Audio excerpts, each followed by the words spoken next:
Welcome, ladies and gentlemen, to the Parody Bozo Bar and Casino, where dreams go to get a good laugh and then promptly evaporate. Today, we chronicle the epic 24-hour saga of one such dream chaser, Parody Bozo himself. He arrived with a twinkle in his eye and a pocket full of questionable intentions. Our hero, if you can call him that, began his odyssey not at the tables, but at the bar. 7 bars to be precise, each a new frontier for his unique brand of social interaction. He was on a mission, a liquid quest for, well, we're still not entirely sure. First stop, the Gilded Grog. Bozo ordered a drink, downed it with the grace of a thirsty vacuum cleaner, and then the ritual began. He pulled out a crayon and a napkin, sketching a crude yet undeniably recognizable portrait of the bewildered bartender. A true artist, or perhaps just a very strange man. Next, the Lucky Libation Lounge. Another drink, another napkin, another bartender immortalized in crayon. This one looked suspiciously like a potato with a bow tie. The bartender just blinked, probably wondering if this was some new avant-garde tipping system.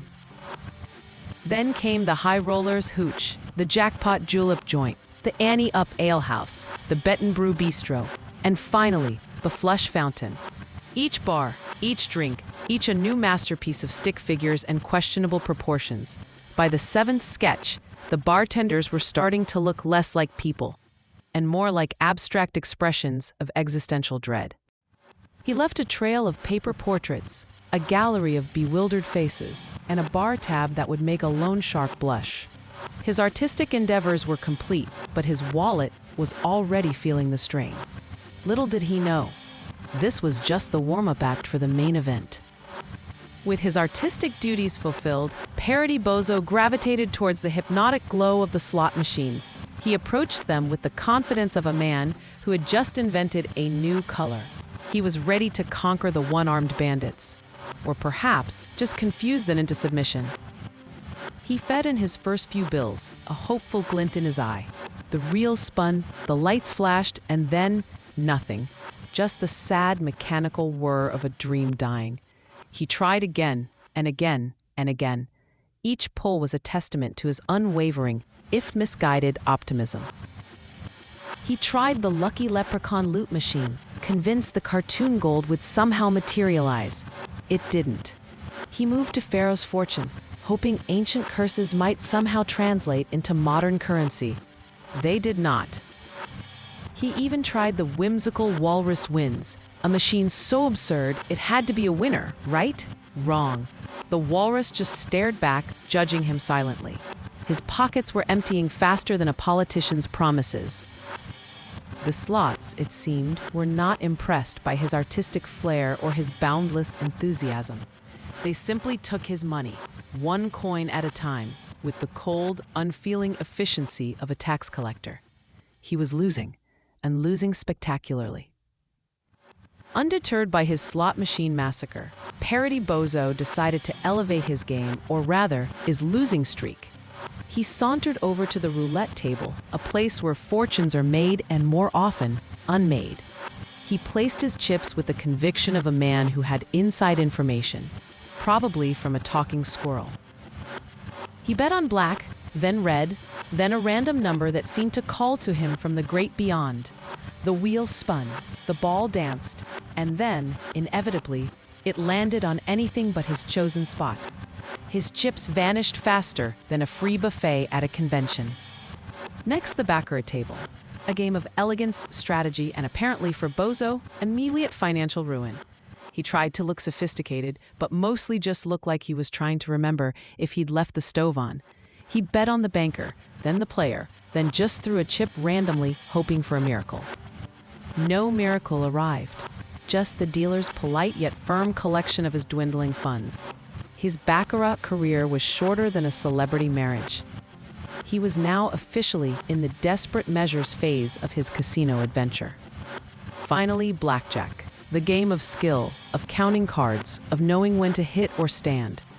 Bozo, however, seemed to operate on a different set of rules, possibly derived from a fortune cookie. He hit on 19, stood on 5, and generally played with the strategic acumen of a confused pigeon. The dealer, a seasoned professional, maintained a poker face, but you could almost hear the internal sigh. Bozo's stack of chips dwindled to a single, lonely chip, then to nothing. He had officially lost at every table, a true master of financial self-sabotage. With his pockets as empty as a politician's promises after an election, Parody Bozo decided it was time for a change of pace. If he couldn't win money, he would win hearts, or at least confused stares. He announced with a flourish that he would now perform feats of prestidigitation. His first trick, the disappearing coin. He held up a coin, mumbled some incantations that sounded suspiciously like a grocery list, and then, with a dramatic gesture, opened his hand. The coin was still there. He tried again, with the same result. The coin, it seemed, was not interested in disappearing. Next, the classic card trick. "Pick a card, any card," he declared, fanning a deck with the grace of a startled octopus. A bewildered bystander picked one. Bozo then shuffled the deck with such vigor that half the cards flew across the room. He then triumphantly pulled out the wrong card, every single time. He attempted to pull a rabbit from a hat, but only managed to produce a lint ball and a faint smell of old socks. His grand finale was the linking rings, which he promptly dropped, scattering them across the floor. He then spent 5 minutes trying to pick them up, tripping over his own feet. The audience, a small gathering of bemused onlookers and a very patient security guard, watched in a mixture of pity and morbid fascination. His magic was less hocus pocus and more oh no focus. He was a master of the anti-reveal, a true magician of disappointment.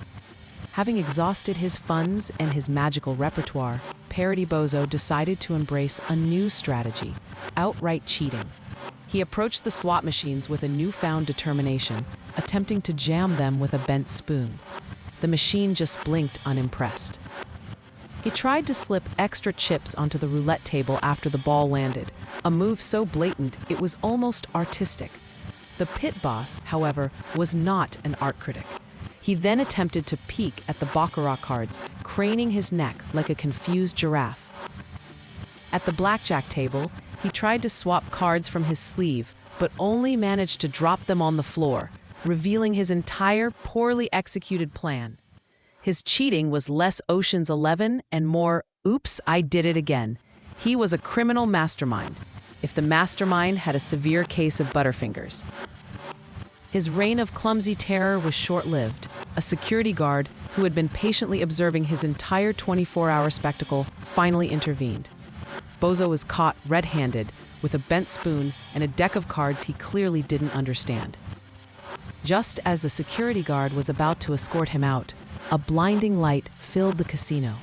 A shimmering, iridescent beam descended from the ceiling, enveloping Parody Bozo. The patrons gasped, the slot machines went silent, and even the pit boss looked momentarily stunned. A voice, booming and ethereal, echoed through the hall. "Parody Bozo, your crimes against comedic integrity and the universal laws of chance have been noted. You are hereby abducted for immediate deportation to the UFO galaxy." Bozo, still clutching his bent spoon, was levitated into the beam. "Wait, what about my sketches?" he cried. But it was too late. He ascended into the unknown, a victim of cosmic justice. The UFO, a sleek, silent craft, zipped away, leaving behind only the lingering scent of stale cigars and existential dread. And so Parody Bozo was gone, whisked away to pay his penalty for committing Parody Bozo crimes. Perhaps in another galaxy, his magic tricks will finally work, and his sketches will be considered masterpieces. Or perhaps he'll just keep losing forever.